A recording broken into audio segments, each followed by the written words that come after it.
Hey, and welcome to Ugh, I Guess, a show where I hate everything until someone convinces me otherwise.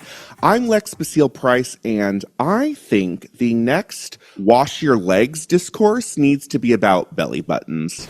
With me today is the beautiful and hilarious Jack Ambrose. Hi. Hey Lex, how you doing? I'm great. This is so lovely. It's exciting. I'm not talking to you in like a weird Character voice. No. Yeah. How are you wrong? I was gonna make a joke here. Like I was just gonna go like deep into like, you know what? 6'7" is actually the funniest joke that has ever existed. Actually, you know what? I'm gonna with that. I'm gonna very quickly actually defend the 6'7" kids. Very, very quickly. This is not my main point, but a little bonus episode for you here. 6'7" is completely if an entire generation and a half can get on board with saying like this nonsense is actually hilarious, they're geniuses. Our generation, we're like freaking out about a badger and a mushroom and a snake, and we're going to complain about these kids being 2 numbers off from the actual funniest number. Nah, they're actually hilarious. But is it a playoff of 69? No, I don't. It's like weird. No, it's like it was from like some drill rap thing. I don't know. Like, there's actually a Wikipedia like page for the 6'7" meme. I would be so much more like Sigma Boy. I hate. Right? I hear that all the time.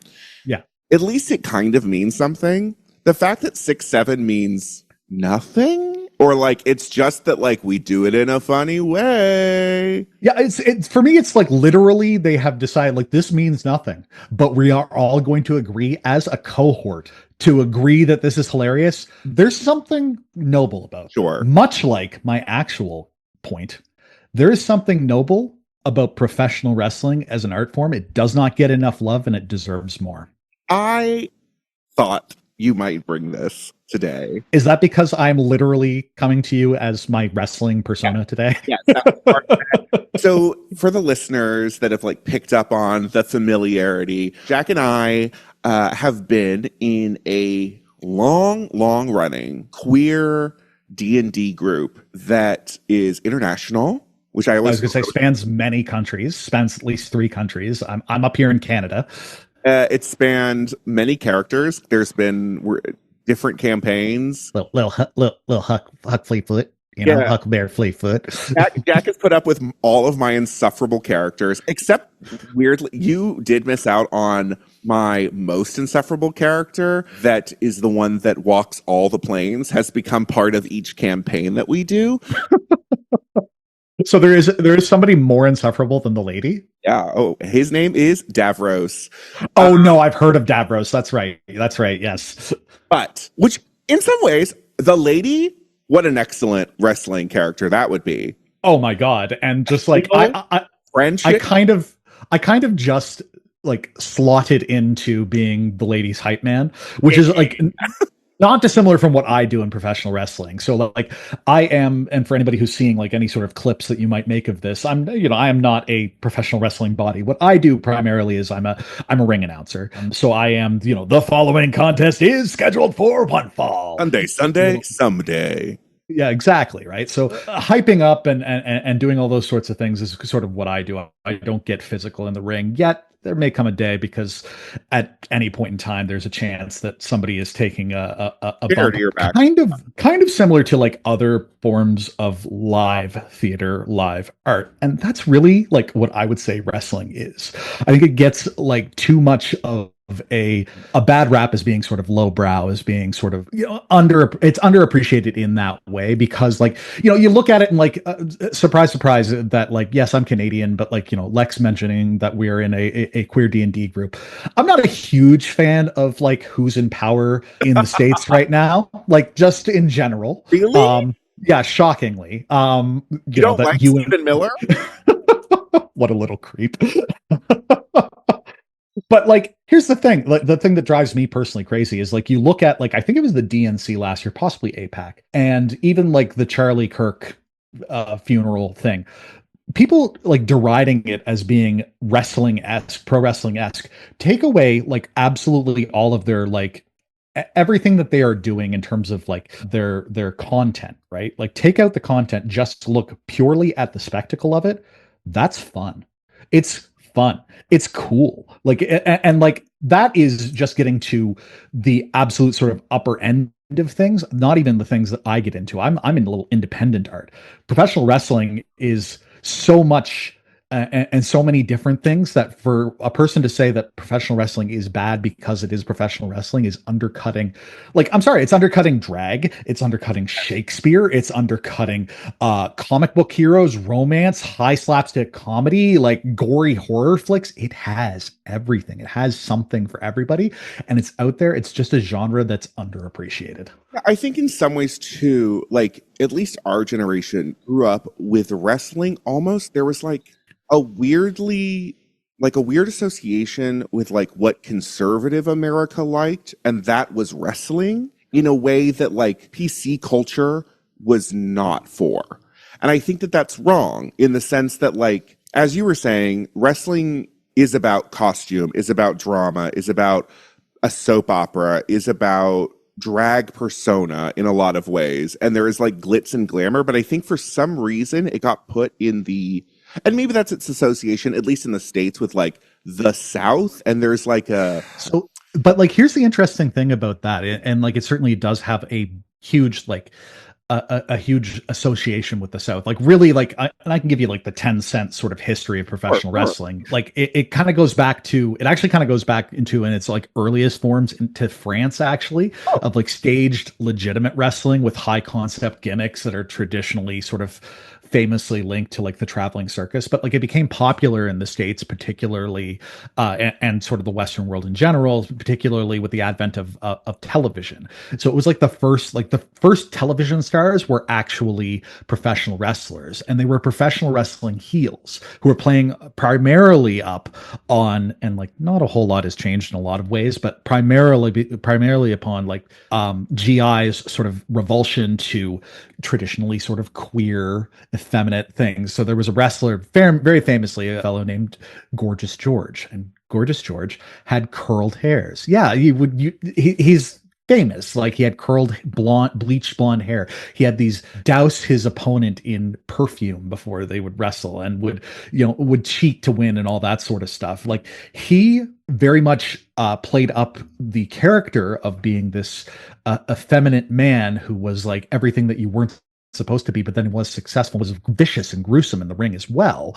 And like genuinely, and his real name's actually escaping me right now, but like he was a shooter. He was able to do it for real, which was very much the case for like a lot of the early sort of champions, particularly when it was the traveling circus sort of thing. Like you would have these guys who were wrestling each other to an interesting finish, but could, in theory, if it was like, come fight our champion, just Joe Schmo from Poughkeepsie or whatever, they could beat up, your local strongman because they had those skills on top of that. But yeah, like professional wrestling, like it's really interesting. It has these sort of links to the South, but really, if you look at it, the heroes of professional wrestling are the common man. It's very often telling a leftist sort of tale. So particularly in the South, you think of like the NWA was very much a heel or bad guy territory, which is like typically speaking, they would have their champion be a bad guy. oh, It was traditionally it was Ric Flair. okay. I have heard that name. Yeah. So Ric Flair would have these rivalries with other wrestlers, good guy wrestlers, and oftentimes they were the polar opposite of who he was as a person. So Ric Flair, very much in the Gorgeous George mold, bleach blonde hair, wearing a Rolex. He was the limousine riding, jet flying, right. kiss stealing, wheeling, dealing, son of a gun, the nature boy Ric Flair. One of his most famous rivals was the American Dream, Dusty Rhodes. So Dusty Rhodes was legitimately the son of a plumber. He was from Texas. In real life. Not in real life. Okay. Real life. He was the son of a plumber. He was from Texas. He talked a little bit like this, Daddy. He was a bit overweight. He didn't look like your Hulk Hogan or your Ric Flair. He was a little bit pudgy. His hiney was a little bit big, but he was very, very much a character that was the American dream. And that was his nickname. He was the common man. He was the everyman. He was fighting for the common worker. And there's this very famous interview that he gave, where he was about to wrestle Ric Flair. And it's called the Hard Times promo. And he talks about workers getting laid off from the steel mill, being replaced by automation, being kicked out after 30 years, given a watch and being kicked off the line. All these sorts of things, all these sorts of stories, very, very much the common man, the working man, very much like the story being the very leftist, right? Very, very much a case of, you know, the common man versus the machine versus the guy who has it all. Sort of similarly through the 90s when I was getting into it, it was very Jerry Springer. It was very Crash TV. That's feeling my general knowledge. Like, I grew up watching like American Gladiator, so like adjacent, but Yep. I didn't watch wrestling. And part of that, I think, was there was something I felt like was like that I wasn't allowed into that world, because there is this like hyper masculine narrative, and I just simply felt excluded from a lot of things in that arena. And I think without even watching it, it just was like, no, that's not me. Even though I'm like reading X-Men and doing, you know, diving, coached by my dad, and like doing other things that like theoretically are like, and acting are like adjacent to it. But for some reason, it was just like, it was at that time presented as like, no, this is not for you. Even though I have heard, obviously, other people in my generation, queer people, that are like, oh no, I was super into wrestling, but I wasn't openly gay about it. But like, I was into wrestling. And hey, like, I'm not going to say that that isn't a good thing to enjoy sort of now, right? But like I think like you look at like the 90s, right? Like when I was first getting into it, and when you're watching the American Gladiator, right? Like, the big story then was, in terms of like the WWF, WWE now, was the evil boss, Right. Vince McMahon, which actually evil person. Yeah, actually evil person. Go read Josie Reisman's book if you haven't. Versus Stone Cold Steve Austin, again, blue collar worker, beer swilling, fighting against like the corporation. Like literally, Vince McMahon had a group of evil wrestlers that was dubbed the corporation, and it was them stacking the deck up against Stone Cold Steve Austin, who again wasn't supposed to be a champion. He was a guy from Victoria, Texas, who drank a beer and all these sorts of things. And like, Austin, am I wrong? Steve Austin went on to become in politics and was like is that Steve? Which is the one that? No, Stone Cold hasn't been in politics. The only like major political wrestler other than your president, Stone Cold Steve Austin has actually stunned most of the cabinet, I think. That would be amazing. There's a picture. There was a picture that was circulated around where it was like Trump was in it, Linda McMahon, Vince's estranged wife, was in it, and then like Linda's daughter, her daughter-in-law, Triple H, who used to be a wrestler. It's just like, and then like a couple of other people, and it was like Stone Cold Steve Austin has hit his finishing move on 9 out of 10 people in this picture. You remember, it's Jesse Ventura I was thinking of. Yeah, who like is like known as the conspiracy theory guy, and it's so funny to me now where it's just like, oh well, you know what, like, would that we could go back to those conspiracy theories, right? I'm not sure how aware you are of it. I'm dealing currently with the New York mayoral election. Oh yes. And we have actual evil person Andrew Cuomo, and then we have like fun evil person Curtis Lewa, right? The only thing that I will say bad about Curtis Lewa is that he didn't wear the friggin' beret, the fucking beret during the debate. One fucking time he didn't wear it. Like, I'm just like, the thing that anybody knows about you is that you wear a beret and you're racist, but like in a traditional New York way. Well, that's what I was going to say. He is like homegrown New York kooky. And it's like, that's quaint now, right? Yeah. It's like, it used to be like, I remember even the last few elections in New York being like, not Curtis Lewa, he's a full crazy mess. But now you're like, oh, Look at crazy old grandpa. I mean, Yeah, exactly. but like he could be rat czar. Do you know what Yeah, I mean? I wish we could go back to those days of just that's quaint. it's like when Sarah Palin was first on the scene, where she's just like, oh yeah, like kind of crazy like den mom from Alaska. It's just like, no, actually, she's going to bring forward a level of like insane and Uh-huh. evil in the Republican Party that y'all aren't ready for. Saturday Night Live has ruined the American political system. They have made actual evil people funny, and so therefore people will vote for them because they're like, they can't be that bad. They were on SNL or they were parodied on SNL. Like, I think that most people will remember George W. Bush as like not the like evil war criminal, and they'll remember the like funny Will Ferrell character, more Yeah, like Tina Fey as Sarah Palin. That's our memory of Sarah. exactly. And Yeah, Donald Trump as Donald Trump. Elon yeah, Musk like as Elon Musk on SNL. Uh, yeah.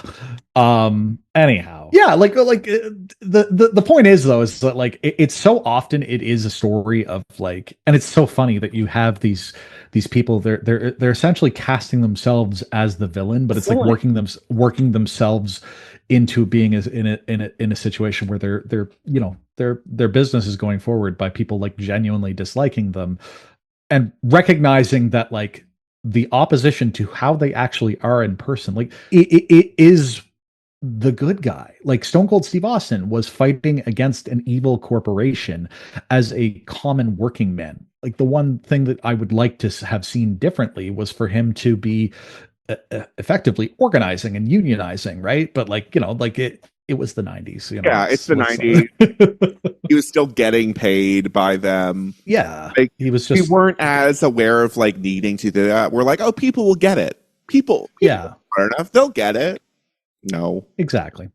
But so you mentioned like that you growing up knew that you saw this as being something that was like you were sort of barred from in some way, Yeah. right? Interestingly, I think that has changed over the years, and I think it is a change for the better. Both because like we can all recognize like professional wrestling, it's a show, Yes. right? It's a show. Yeah, I think it was like the conversation was much more like it's fake, and that focus on like, well, then it's not even good or useful to watch. Like rather than now, which it's like, oh no, we know it's fake. We know that it's show. I think that Yeah. like, wasn't quite. We hadn't quite like been okay with connecting those ideas. Yeah, and it's like the thing that I say to people is like, yeah, professional wrestling's fake. So is Game of Thrones. Right. So is the latest Marvel movie. So is Drag Race. So is Survivors. So are all of these different things, right? And like there is entertainment to be drawn from that, and it's like very much like, okay, I'm gonna bring this to you in terms of Yeah. the way that you'll understand it. Like if a person is watching Drag Race and that is the way that they experience drag, and that's the only drag that they engage with, they're still watching drag. But that is not the only drag that's out there. And it's not the only presentation of drag that's out there. And maybe it's not the best presentation of drag that's out there. Maybe it has some problems, but like it is a way in, and it is definitely watching drag, and it is definitely engaging with it and being a fan of drag. But there are different ways to be a fan of drag, much in the same way that there are different ways to be a fan of professional wrestling. Okay. So look at like, Still be an asshole and like professional wrestling. yeah, absolutely. And you can watch different versions of professional wrestling that like have different sort of ethos and different sort of like theories of sort of the art, right? So like WWE, the way that I liken this to people, I haven't watched WWE in a while just because like there is kind of that sort of semi-gross sort of association with the Trump administration, and they've been running a lot of like sports watching shows in Saudi Arabia that I'm not crazy about, and like all these sorts of things. But like I still like, there's a lot of things in my past that I absolutely love that I'll watch like archive footage of. But like wrestling in WWE is kind of like the Muppet Show. It's kind of a show about a show. It's kind of a show about a wrestling show in the same way that the Muppet Show wasn't really a stage show. It was kind of a show about putting on a stage show. Whereas like if you look at New Japan professional wrestling and Japanese wrestling in general, which there's like English commentary for now in a much more accessible way. Yeah, they treat it very much like this is a sport. And like, yeah, we know it's worked. Wink, wink. Right. But this is a sport and it's going to be presented like a sport. It's going to very much be like fewer backstage segments, fewer backstage interviews. It's like they come out to the ring, they wrestle their match. Maybe they have comments after the match that they get on the microphone and say to the live audience, which of course gets translated for the English speaking language at home, like audience at home. Like it's very much presented more in that sort of straightforward, this is a sport. These guys are on a tour. They're trying to win this tournament. They're trying to get this title so they can get more money.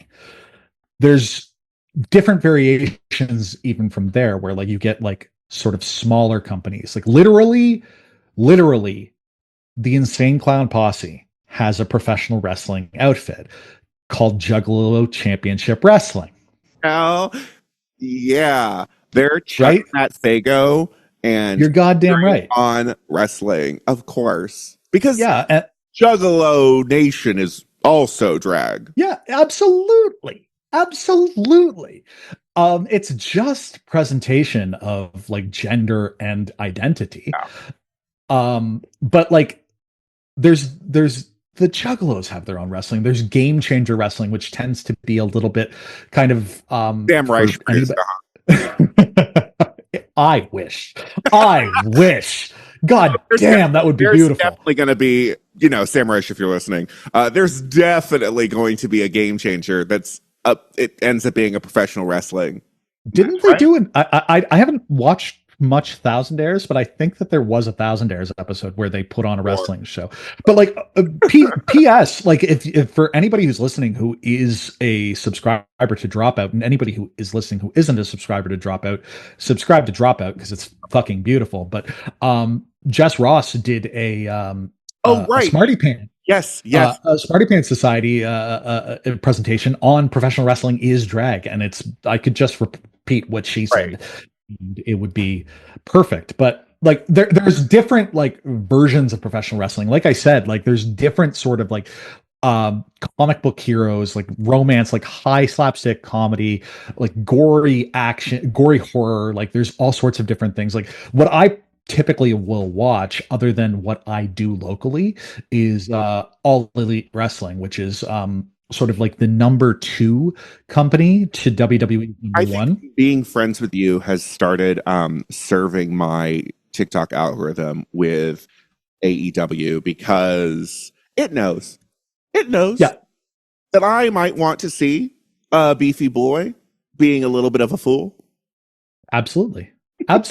And it's, I don't know, it's just, it seems much more and it's a sign of the times, and it's probably a sign of this company, but it seems more accessible in the WWE just didn't. And part of that might be like, it's a little like comic books where it's like, how much lore is there? How much do I need to know? What is the essential reading list?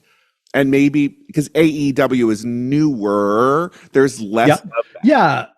And like what's beautiful for me about AEW is like they, in a way that like WWE simply doesn't. Like WWE presents themselves as being professional wrestling. That is what it is, and everything else is like, okay, so maybe they did wrestle elsewhere, but like this is what really matters, right? We're not necessarily going to talk too much about what AJ Styles did before 2016. Like we know that he wrestled elsewhere and was a big name elsewhere, and then in Japan. And like I guess we're going to talk a little bit about how he's in TNA now because we kind of have a good relationship with TNA, but like then he was in Japan and then he debuted in the Royal Rumble. Hooray. He's always been here. Yeah, like he's, he matters now in a way that he didn't used to, apparently. But like AEW, because they are new and because like they have their background in terms of a lot of sort of the Local scene. prolific independents in the United States, and then also like a lot of their top stars were big stars in New Japan. Japanese wrestling has a history of bringing in foreign wrestlers, aka gaijin, in to be typically like big bad guys, Oh, but oftentimes they become beloved and they become, good guys as a result. So some of the top American gaijin ended up joining with Tony Khan, who's his father owns the Jacksonville Jaguars and Fulham Football Club. So like he's a billionaire. So like he's not our friend, but like he did something I like. So like I don't know. all the billionaires out there listening, all you have to do is become just a millionaire again, and people will like you. Yeah, It's yeah. the billion that people don't like. Honestly, it's if you're able to generate billions and only keep millions, that says something. Yes. How did you grow up with wrestling? Like specifically, like you talked a little bit about it, but like what was those like triggers for you that then got you to want to do it and be involved in it? So I was 6 or 7, 6, 7. Genuinely, I was around that age. And at the time, like the biggest name, and I'm not that much of like a patriot or whatever, but like one of the biggest names in that time frame was a Canadian guy named Bret the Hitman Hart, and he was cool. He wore pink and black. He was like he stood Your for national costume of denim on denim. he Wow. oftentimes would wear denim on denim, and denim shorts and all that sort of stuff. But he was the vision of what was good and what was heroic and all those sorts of things at that age when it was really significant. And there was a bit of a fad of it in my elementary school, right at that time. I think like a couple of like the cooler kids got to go to like a house show that when it blew through Nova Scotia. I just never grew out of it.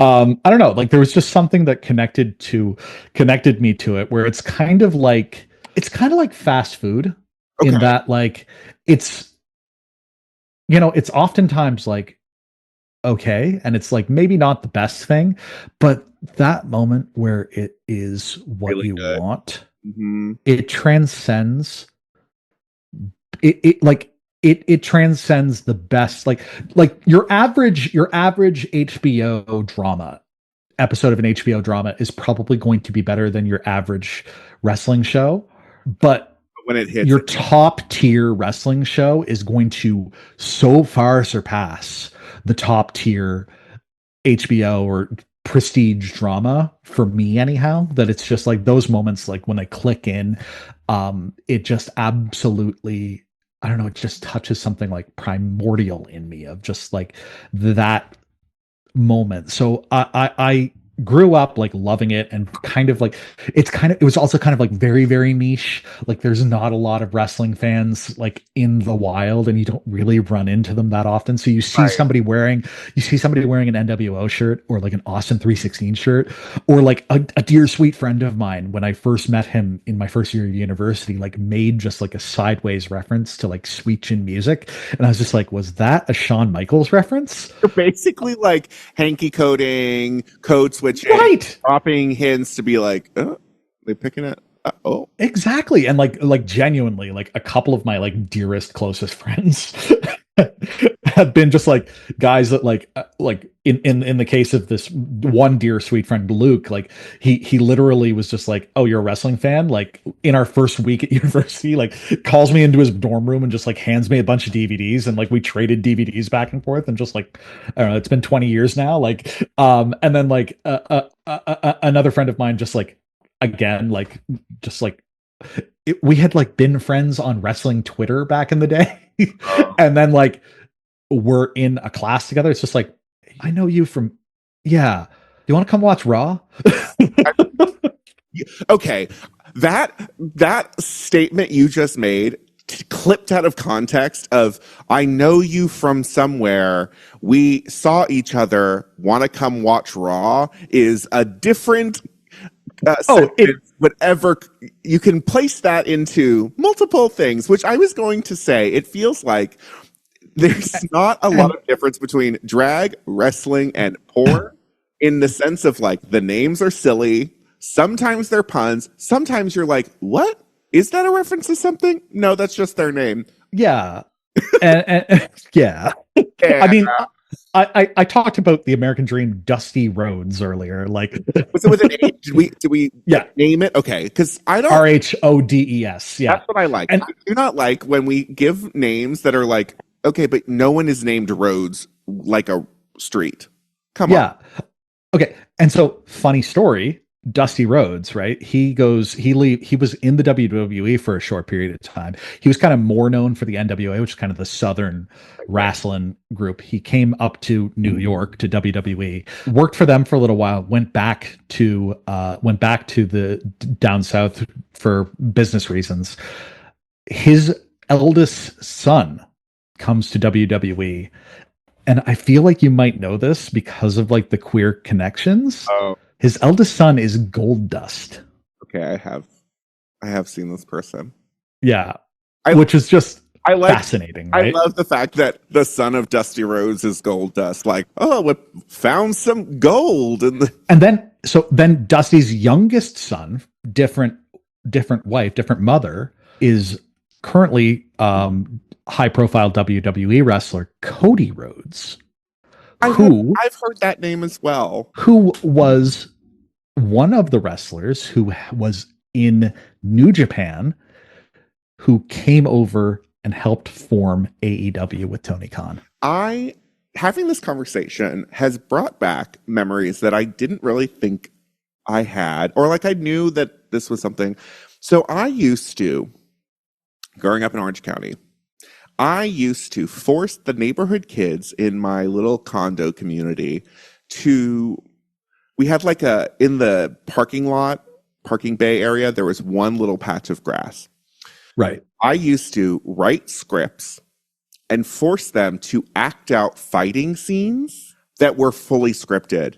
And my little brain was like, this is different from wrestling. This is me acting. This is me forcing the people in my neighborhood to be friends and to have I don't think anyone else was having fun except for me. But I would be putting it in the context of like, ooh, maybe X-Men, maybe Soul Calibur. But here I'm going to put protractors in my hands, and that's a weapon. But it's we were just doing wrestling. Yeah, exactly. And it's really interesting to me in terms of like the thing that like keeps me coming back to professional wrestling is like it is a form of storytelling. Like, of course, there's commentary and there are interviews and there's like backstage vignettes and all that sort of stuff. But like, it is ultimately a story that's told bell to bell in the ring, where there are beats that make sense in terms of like what you recognize over and over again as being like, okay, this is the beginning sort of sequence of the match. It's,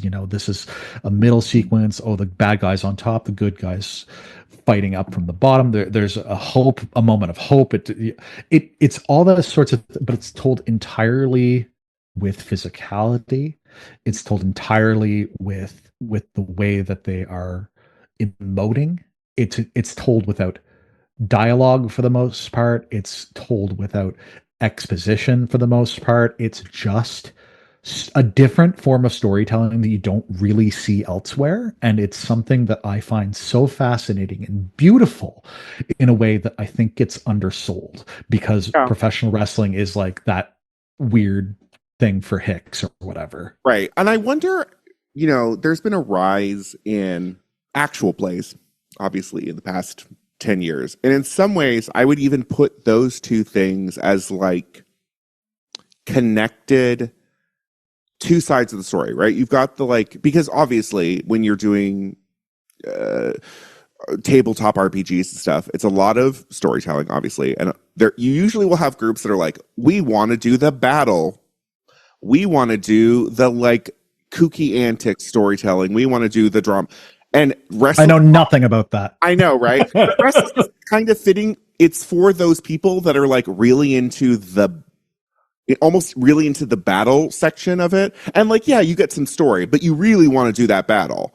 And I wonder too if like the rise of those actual plays is kind of also lifting up that like this newer generation of wrestling in the sense that I think people are starving for storytelling. Storytelling is essential to, I think, our evolution as a species of like, Absolutely. you know, that's how you learn. That's how your brain would atrophy without stories. And it's just like I've said on this podcast before, like, I don't understand people that don't read books because like that just like tickles my brain. And it's the same thing with like wrestling, with D&D, with even just watching TV. The people that are like, I don't watch TV, I don't read books. I'm like, you're not a person. You don't participate in the idea of storytelling.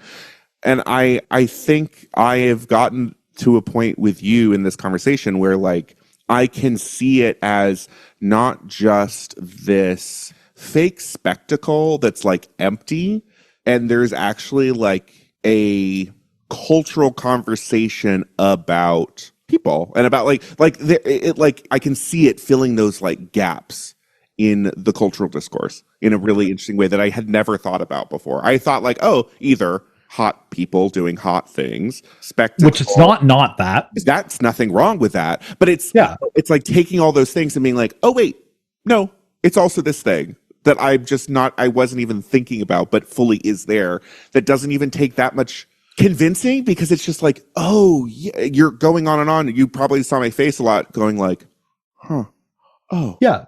So like, and like, I know that you, with your husband and without, like you see a lot of theater, right? What if somebody said to you like, oh yeah, no, theater, I get that, that's just Shakespeare, that's just fucking, that's just Romeo and Juliet, fuck that. No, exactly.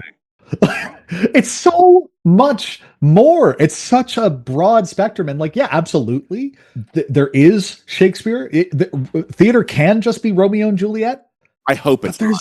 I hope it's but not. There's, well, yeah, okay. That's maybe a bad example. But like there's Romeo and Juliet where it's gendermen. There's Romeo and Juliet where it's two women. There's Romeo and Juliet where it's like just across the plate.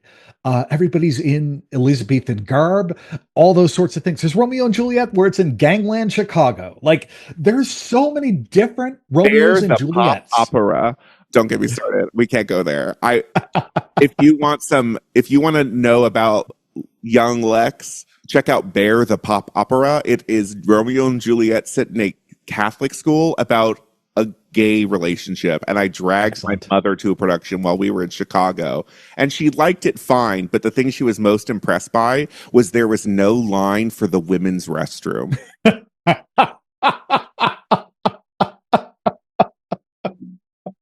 When did you see this? When was this? 2007.